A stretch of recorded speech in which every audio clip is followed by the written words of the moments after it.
Bonjour à tous, bienvenue pour cette nouvelle vidéo. Je vous propose aujourd'hui une vidéo conseil. On s'est tous à un moment donné posé la question de comment choisir sa chaussure.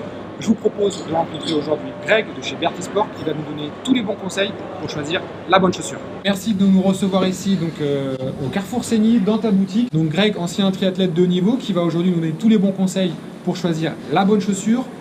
Alors a priori plutôt trail puisque Trailito c'est quand même une chaîne trail. Alors on va commencer, je vais te poser une question toute simple. Moi je suis débutant, j'ai jamais fait ni de route d'ailleurs, ni de trail de ma vie. J'habite à côté de la montagne où je veux m'essayer au trail. Qu'est-ce que tu me conseilles comme type de chaussure? À quoi je dois faire attention pour mon premier achat pour choisir donc la bonne chaussure? Et ben déjà je t'invite tout simplement à aller en magasin, spécialisé de préférence, ou même un généraliste si tu connais le vendeur qui s'y connaît. Ou alors des amis, qu'il faut analyser la foulée. Alors ça, voilà, si tu es débutant, on n'a pas de moyen de comparaison. Là, c'est intéressant. Après, en trail, c'est beaucoup plus facile que pour des chaussures de route, dans le sens où il y a beaucoup moins de chaussures qui corrigent la pronation. Rappelle-nous ce que c'est que la pronation. On entend souvent ces mots-là dans les magazines, dans les boutiques. Pronateur, supinateur, universel. Tu peux nous rappeler très rapidement ce que signifient ces trois mots? Ouais. Alors, un pronateur, c'est quelqu'un qui va avoir les appuis orientés vers l'intérieur. Donc typiquement quand on voit quelqu'un courir avec les genoux un petit peu vers l'intérieur en X ou des choses comme ça.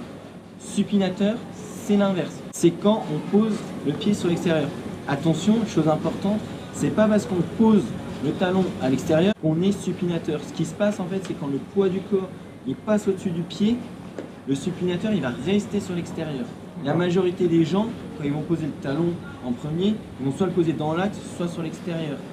Et après, en fait, c'est quand le poids du corps il passe au-dessus que la personne, souvent, ça va rebasculer sur l'intérieur. L'usure de la chaussure, sur les pronateurs ou supinateurs, on le voit surtout du coup sur l'avant du pied. Donc le gars qui est universel, il va avoir vraiment, quand on retourne sa chaussure, c'est usé de façon homogène, tout dans l'axe, c'est très bien. C'est pas parce qu'on est supinateur ou pronateur que c'est mauvais. Il y a des gens qui sont complètement universels qui se blessent plus que des gens qui sont complètement pronateurs. J'ai maintenant ces premiers éléments-là. À la limite, tu m'as fait une petite analyse de foulée sur le tapis qui est derrière nous. Et à partir de là, sur quoi tu vas m'aiguiller, sachant qu'on peut imaginer qu'un débutant va plutôt se lancer sur des courtes distances au départ. Donc on peut estimer sur un 10, 15, peut-être 20 gros maxi. À partir de là, quel type de chaussures ou en tout cas, quels éléments je dois prendre en compte dans le choix de ma chaussure? Déjà, dans un premier temps, pour le gars qui court déjà, ramenez votre chaussure en magasin.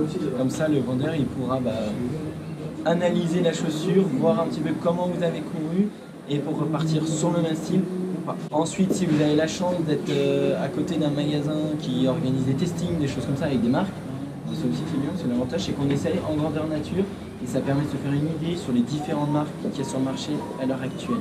La personne expérimentée ne pas se priver et de pouvoir prendre deux paires de chaussures différentes pour rallier en fonction du terrain, si c'est humide, si c'est sec, si c'est long, si c'est court. En trail, c'est vrai que la semelle, et c'est pour ça qu'aujourd'hui il faut faire très attention aussi à la semelle, les semelles s'usent très rapidement parce que généralement c'est des chemins techniques, très rocailleux, encore tout ça dépend de la région, et la semelle peut s'user très rapidement. Donc effectivement, deux paires de trail quand on pratique pas mal cette discipline, c'est pas de trop. Comme tu l'as dit, en fonction du terrain de jeu, ça change beaucoup. Le gars qui court dans le sud de la France ou qui court dans les Vosges ou dans le Jura, c'est pas le même style de roche. La longévité de la chaussure en dépend. Donc il faut faire un petit peu attention. Pareil, en fonction justement du terrain de jeu, il y a le pare-pierre qui vient en jeu. C'est la mode de faire des pare-pierres qui sont quand même assez souples devant. Personnellement, je préfère. Je préfère prendre le risque de taper un coup dans un caillou et d'avoir mal à l'ongle que d'être sûr que dans toutes les descentes, ça vienne taper devant. Donc c'est pour ça que quoi qu'il arrive... Je passe devant toi, juste pour montrer la différence entre un pare-pierre. Là, les deux, on peut considérer qu'ils sont durs. Donc là, c'est un pare-pierre. Ça, c'est un pare-pierre super dur. Ouais. Celui-là, c'est un pare-pierre très dur. Je ne sais pas si on le voit bien à la caméra, mais c'est extrêmement dur. Donc là, si on tape dans un caillou, a priori, les ongles sont plutôt bien protégés. Et là, on a affaire à un pare-pierre qui, lui, est extra souple. Voilà, donc ça l'avantage c'est que si on tape ça fait pas mal, par contre dans les descentes si le pied vient taper devant, on peut être sûr que ça va faire mal à chaque fois. Celle-ci à l'inverse va beaucoup plus pardonner dans les descentes, donc c'est pour ça que quand on essaye, il faut avoir de la place devant. Il y en a qui n'aiment pas, il y en a qui préfèrent être proche du pied, mais voilà, ça c'est aussi le métier qui va rentrer et chacun va se faire ses petites préférences. Mais la taille de la chaussure en trail, on dit toujours qu'il faut prendre une demi-taille de plus en trail qu'en route. Tout dépend. Si le gars il fait du 10 kg, si le gars fait du marathon, c'est à peu près la même taille. Mais en tout cas, il faut toujours prendre plus grand que des chaussures de ville. Il faut essayer et il faut mettre le doigt devant. le pouce devant, surtout. C'est important. Là, tu nous as sorti ces deux modèles-là. C'est intéressant. On peut remarquer que sur ce modèle Salomon, l'avant du pied, il n'y a pratiquement pas de semelle, j'ai envie de dire. Ouais, on la voit pas, mais il y en a un petit peu. En tout cas, le drop sur la Salomon est élevé. Okay. Sur la Saucony, il est faible. Le drop sur une chaussure, c'est la différence d'amorti. C'est l'inclinaison du pied dans la chaussure. Différence d'amorti entre ce qu'on a sous le talon, sous l'avant du pied. C'est un des critères maintenant à la mode par rapport à il y a 5-6 ans en arrière, qui va avoir quand même pas mal d'impact. Moins on a de drop, plus ça va inciter le coureur à courir sur l'avant du pied. Mais attention, le drop ça fait pas tout. On peut prendre une Itogami chez Mizuno par exemple, donc ça c'est une version route qui n'a pas beaucoup d'amorti, par contre qui a un drop assez élevé, qui va nous obliger à courir sur l'avant du pied parce qu'elle n'a pas d'amorti. A l'inverse, on va pouvoir prendre une Oka qui a 4 mm de drop, par contre qui a beaucoup d'amorti, où là on va pouvoir écraser le talon aussi.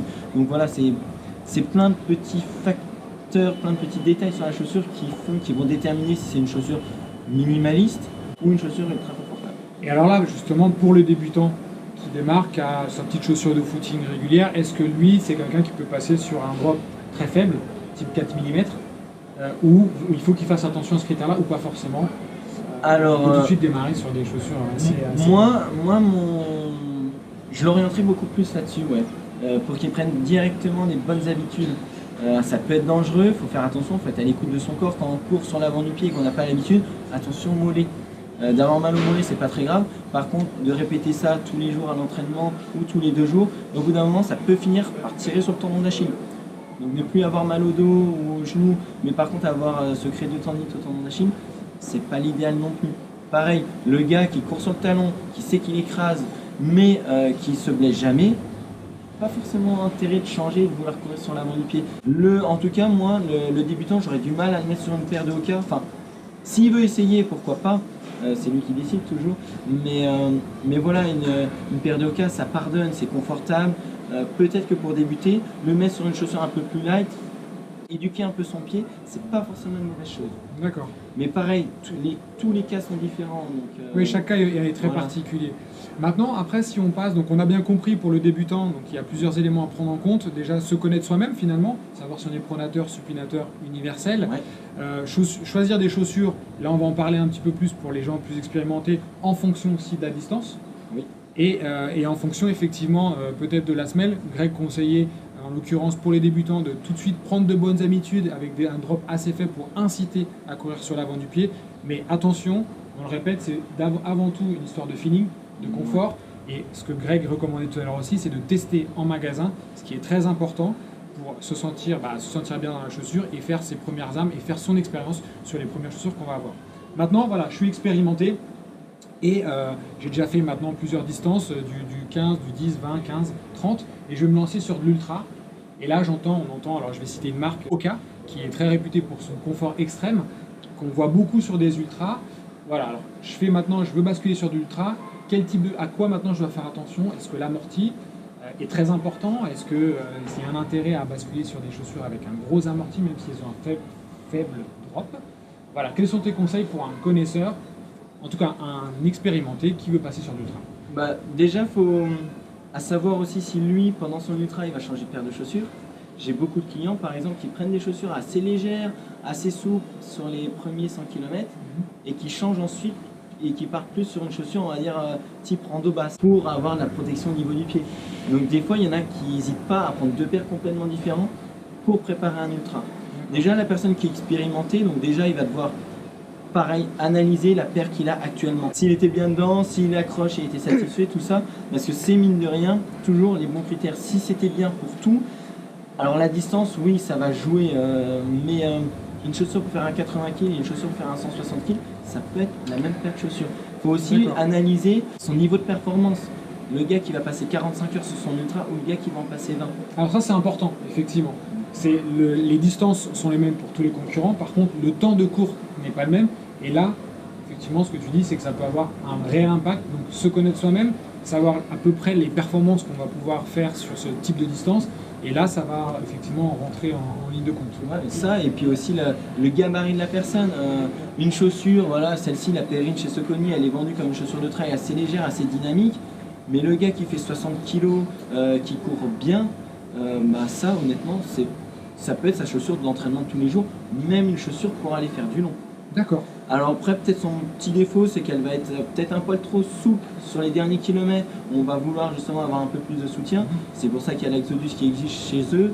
C'est surtout une question de gabarit, de niveau de performance de la personne qui va décider si la chaussure pour lui elle va être assez confortable ou si elle va être dynamique. Parce que voilà, quand on regarde surtout les comparateurs ou même la marque elle-même qui dit ça c'est pour ce type de coureur là, en fonction, non, le gars qui fait 90 kg mais qui court en 2h40 sur marathon, il n'est pas obligé d'avoir une chaussure poids lourd. Il n'est pas obligé d'avoir. Voilà, ça c'est important parce que c'est vrai qu'on entend souvent dans des magasins, parce que ça m'est arrivé à moi, effectivement, on te demande ton poids et on va te conseiller une chaussure plus ou moins légère parce que tu fais 60 kg. Alors que si tu en fais 90, on va te demander. Mais ça, il faut l'additionner au niveau de performance. D'accord, c'est très important. On peut très bien prendre quelqu'un qui fait moins de 60 kg mais qui court, qui débute et qui court en 4h30 sur un marathon. Mais il ne faut pas la même chaussure que le gars qui fait 60 kg et qui va viser moins de 3 heures. D'accord, très bien. Bah écoute, c'est hyper intéressant. J'espère que ça va vous donner un peu plus de billes pour choisir vos chaussures. Donc si on résume, quand je suis débutant, je fais attention à essayer d'analyser, de savoir si je suis supinateur, pronateur, universel. Plutôt des chaussures qui vont avec un drop léger, qui vont vous inciter à courir sur l'avant. On va dire des chaussures plutôt aussi légères et dynamiques.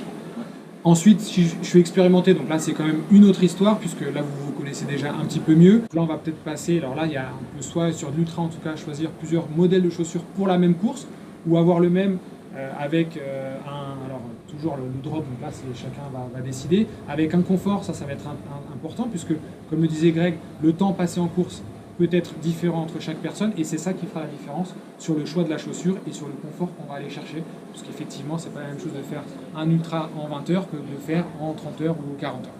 Donc écoute Greg, je te remercie beaucoup de nous avoir reçus ici. Pour ceux qui sont dans le pays de Gex, n'hésitez pas à venir chez lui, chez Berti Sport, au Carrefour Segny. Il sera toujours de bons conseils. Il y a un gros choix de chaussures. Et pour tous les autres, écoutez, n'hésitez pas à aller voir votre vendeur. C'est important de faire vivre les petits commerçants du coin parce que c'est eux qui vous conseillent. Internet, c'est bien sympa, mais des mecs comme ça, il faut les faire vivre et c'est eux. Et c'est quand même plus sympa d'interchanger avec de l'humain qu'à travers son écran. Alors oui, bien sûr, les prix sont souvent plus attractifs sur les nets, mais là, avec le vendeur, avec le gérant d'une boutique comme ça et un connaisseur, on a surtout le conseil qu'on n'a pas forcément sur Internet. Donc c'est important de faire vivre les petits commerçants du coin. Merci Greg de nous avoir accueillis dans ton magasin. Si cette vidéo vous a plu, n'hésitez pas à vous abonner, il y en aura d'autres. Et puis écoutez, lâchez un petit pouce bleu et puis moi je vous dis à la prochaine. Allez, ciao.